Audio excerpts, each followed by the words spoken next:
पाय मांडी तुम्ही मांडी घालून बसवायचा की पाय मोकळे सोडून बसवायचा ते आसनाप्रमाणे तुम्हाला करता येतं. पण आपण बसलेला गणपती करणार आहोत सध्याला. आज वसंतराव नाईक विद्यालय काटगाव या ठिकाणी शाडूपासून गणपती तयार करण्याची कार्यशाळा संपन्न झाली. या शाळेमध्ये सर्व विद्यार्थी गणपती तयार करण्याचे दोन भाग प्रात्यक्षिक केलेले करत आहेत. त्या आहेत. दोन भागांमध्ये एका भागाला असा शंकू सारखा आकार द्या. शंकू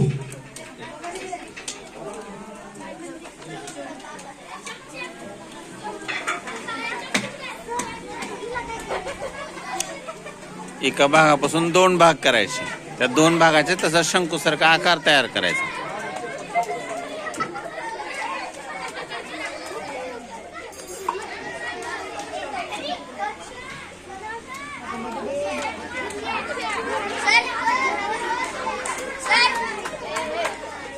हा छान छान छान.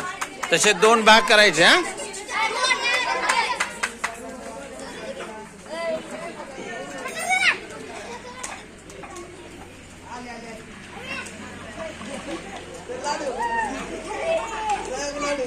व्हिडिओ झाला.